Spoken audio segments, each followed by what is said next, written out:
amigos e amigas, sejam todos bem-vindos mais uma vez aqui no canal Transparência Condominial.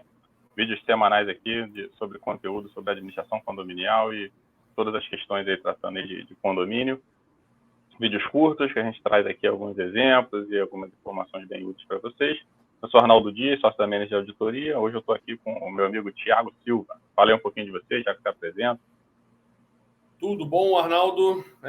Sou eu, Thiago, como antecipado, sou sócio da Indep Auditores e estamos aqui com um canal.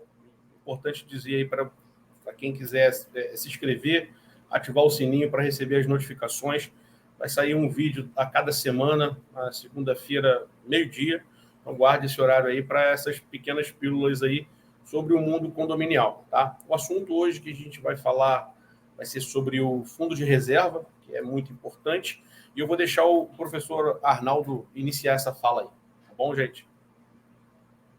Então, pessoal, a gente, como o Thiago é da firma de auditoria, né, eu também, a gente tem se deparado com muitos problemas aí quanto à questão da utilização do fundo de reserva, tanto por uma questão mesmo de gestão do síndico mesmo, de não controlar, quanto até muitas vezes por ele não ter um demonstrativo financeiro adequado, ele também acaba fazendo essa utilização do fundo de reserva e demora também para verificar essa questão. Então, a gente muitas vezes chega no empreendimento, está fazendo uma análise da parte financeira, a gente se depara, por exemplo, com a conta negativa no grupo ordinário, no chamado grupo condomínio às vezes, né? E a gente acaba alertando a administração, olha, estamos vendo aqui que tem uma inconsistência, isso aqui denota, né, um indício que você está usando o valor aí do fundo de reserva ou de outros fundos aí. A gente, não, mas eu tenho tudo bem controlado e não utilizo. E aí, muitas vezes, ele está realmente utilizando, né, por causa dessa falta de controle, ele acaba deixando essa questão passar, entendendo que está usando apenas o dinheiro ali ordinário. Mas por uma questão de inadimplência e tudo mais, às vezes ele não tem valor suficiente para estar saudando ali as contas ordinárias e acaba gastando dinheiro do fundo de reserva. E aí essa questão que a gente vem trazendo, muitas vezes sem perceber, porque às vezes o controle financeiro não está adequado e às vezes ele não está utilizando, né, mas também para os condôminos, para os conselheiros, com essa evidência de saldo negativo na conta ordinária, eles entendem que está sendo utilizado, mas muitas vezes, quando a gente faz auditoria, faz análise ali, podem ter valores lançados ali dentro do grupo ordinário que não deveriam estar ali naquele grupo, seriam de um outro grupo, que às vezes acontece, é um grupo ali que valor, às vezes, de churrasqueira que fica separado, um valor de conta de água que fica num grupo separado, acaba sendo lançado no ordinário e fica uma evidência de utilização do fundo de reserva que aqui também não é verdadeiro. Então, são questões da administração aí que a gente se pega, que a gente acaba pegando aí nas análises de auditoria, acaba confundindo o condômino ou o síndico é levado a esse erro por estar utilizando também sem que seja avisado, sem que ele esteja percebendo. Fala aí, Thiago, um pouquinho da sua experiência para a gente. Obrigado, Arnaldo. Você já deu uma boa pincelada aí sobre o assunto. Eu queria falar também sobre o aspecto das regras, né? A questão do fundo de reserva.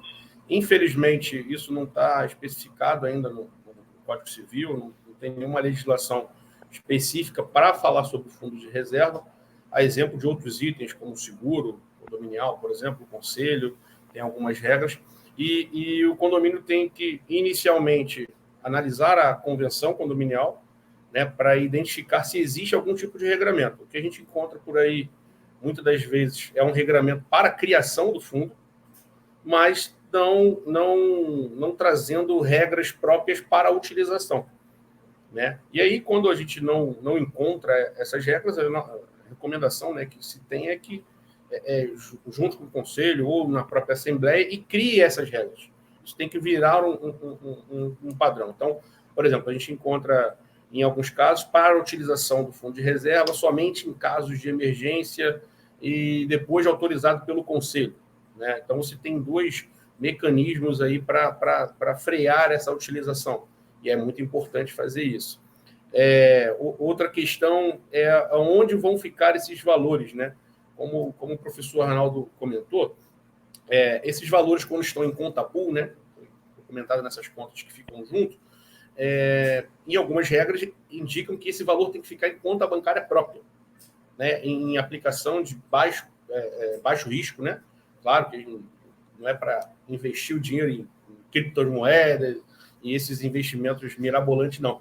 mas manter em um rendimento de baixo risco, em uma conta bancária própria, para evitar justamente que esses valores sejam utilizados para as despesas ordinárias. Né? A gente encontra muito isso, às vezes, em alguns casos, a gente encontra até por conta de erro de classificação das despesas. Então, às vezes, classifica no grupo errado e está saindo valores ali pelo grupo de fundo de reserva. Né? A questão também de separar a cobrança do fundo de reserva. Em algumas convenções, a gente encontra um texto dizendo que quando o valor arrecadado de fundo de reserva alcançar 60% do orçamento anual, por exemplo, isso tem que parar. Em alguns casos, o pessoal esquece desse texto e que a cobrança continua. E você vai gerando um valor enorme de fundo de reserva, estando em desacordo com uma regra que vem da convenção. Então, é muito importante. Utilizou recursos do fundo de reserva. Eu posso utilizar mediante autorização do conselho e for algo emergencial. Não tem problema, utilizou, mas tem que se montar um processo, tem que se montar uma prestação de contas específicas também para essa parte, né? Quando o síndico tem que prestar conta, ele presta conta de tudo, mas especificamente do fundo de reserva, explicando onde utilizou, como utilizou, se seguiu a regra, se foi autorizado, se não foi. E é importante trazer muita transparência, né, para esses recursos e que ele não fique misturado com os ordinários. Tá? Não sei se você quer completar mais alguma coisa aí, Arnaldo, mas a ideia do nosso canal é só para trazer um pouquinho do assunto aí.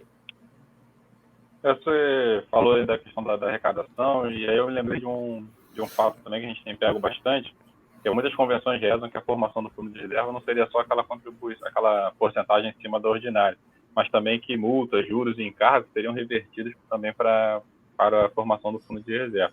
A gente encontra bastante empreendimentos que a gente tem que sinalizar isso, que os encargos cobrados dos condôminos ou multas por infração acabam não sendo revertidos para o fundo de reserva, mesmo a convenção determinando dessa forma. Então, quando você falou de arrecadação, me veio esse exemplo aí também para o pessoal ficar observando.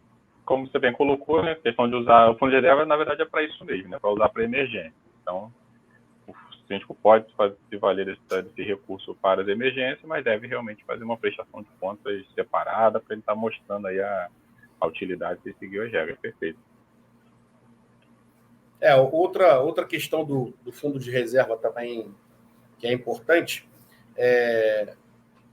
justamente quando se tem essa classificação correta, né, nos balancetes, né, e eles são registrados corretamente, a gente consegue ter uma noção, primeiro verificar se esse percentual, que geralmente, como é que você trabalha? É um percentual ou 5 ou 10, em alguns casos 2% da arrecadação ordinária, né? E em alguns casos que a gente verifica também isso não bate, né? Por incrível que pareça, esse valor às vezes não bate, né? Então também tem que verificar para ver se essa arrecadação está acontecendo normalmente, para verificar se esse fundo está funcionando normalmente.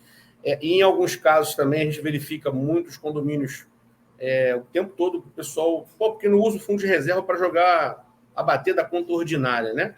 E aí esquecem o objetivo real de se ter um fundo de reserva. Qual é o objetivo real de se ter um fundo de reserva?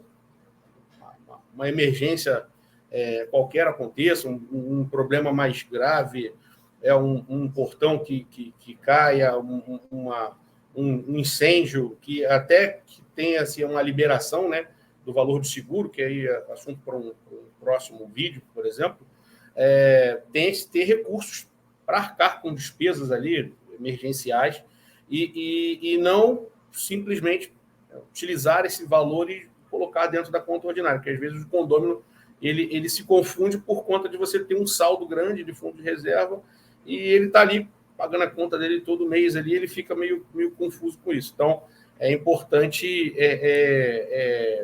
frisar bem, né, a essência desse fundo, né, para não confundir as questões. Perfeito, professor Thiago.